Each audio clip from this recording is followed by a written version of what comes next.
Well, for those of you who haven't heard my stories, maybe that's a good thing. I like to tell everyone real quick when I start a story, I spent about 20 years in human trafficking as an investigator. One of my primary duties, my team and myself, was to completely... let me try this again. For about 20 years, I was an investigator in the human trafficking field. My team and myself, our responsibilities essentially were to completely disrupt and just dismantle the money trail for these people that were doing human trafficking, specifically children used for the sex industry. The story I want to tell you, I wanted to tell a myriad of stories. I've got scars like crazy. I've got one on the back of my head from a Samoan woman when I tried to arrest her husband, hit me over the head with a pool cue. I've got a couple of gunshot wounds. I've got a long scar on my back from my 5th back surgery. But those are a little mundane. I'm neck deep in PTSD therapy right now. And one of the stories that's come up a couple times recently is about a little girl.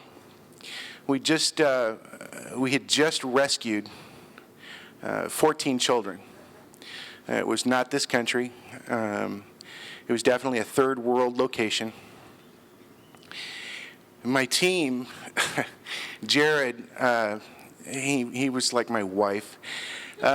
He made me look small. He was a very large, dark-skinned, black Southern man, and we were ridiculously joined at the hip. So we tended to break a lot of things when we were doing what you would call it as a dynamic entry. We could both be very gentle and very kind, very loving. It was kind of a demeanor that we learned over time after dealing with children post-event, trying to kind of bring them to terms with what had happened. In this particular instance, this was the result of a few months' worth of investigations. It took a little time for our team to get the permissions required to go into this compound and retrieve these children.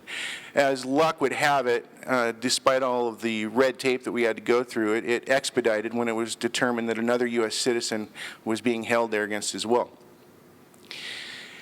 When we entered the compound, it was really not that big a story. It wasn't really cool. I'd love to tell you, there was a gun battle and I was doing ninja flips, and it really wasn't. We hit them so fast and so hard that they just literally just gave up. But this story is a scar like no other for me. It would eventually propel me to be the father that I am today. When we took a general inventory and we realized that we had 6 more, I think it was 6 more kids than we thought, we started doing general walkabout on the compound. We were taking inventory of guns and drugs and all kinds of crazy stuff. I unfortunately ran across a situation, a scene, where one of the people in the compound, one of the leaders, actually was trying to set an example, not more than a couple hours prior to our arrival, which sucked.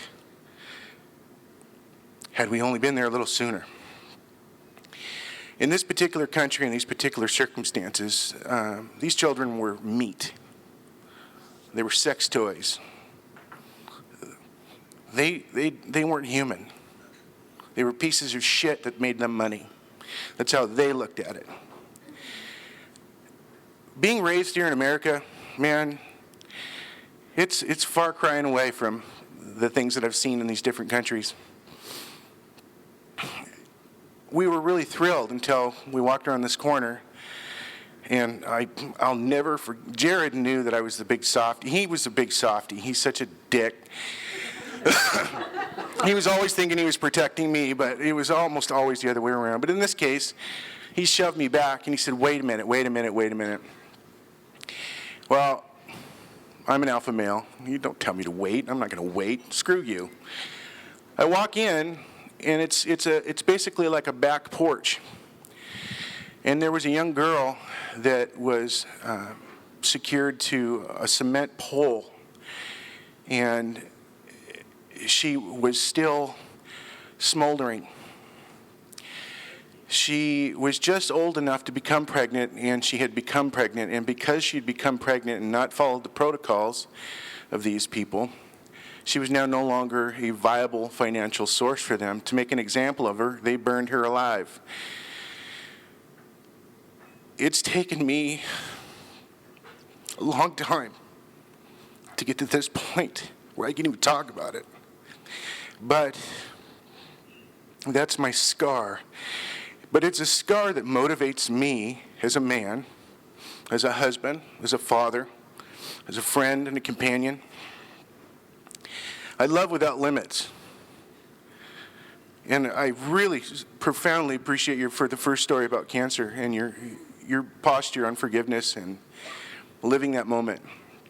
And I have forgotten a lot to do that. And I appreciate the reminder. My scar, I hold on to it like a little baby. It motivates me, it guides me, and it reminds me constantly of the blessings that I have. Because I can be a pouty little bitch. You would not believe my wife, will stand up. That was an actual Freudian slip. That just happened. My wife will be the first one to acknowledge that. I know it's a heavy-duty story, and I'm terribly sorry for anybody that's just not able to cope with it. Selfishly, I'm here to tell my stories, get these things out of my soul.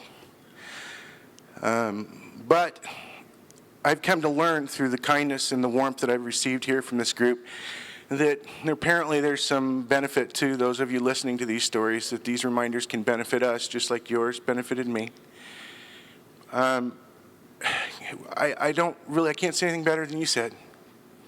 So I'd like to refer back to the first storyteller and her end. And I'd like everybody to really take stock in that. There are some evil fucking people in this world.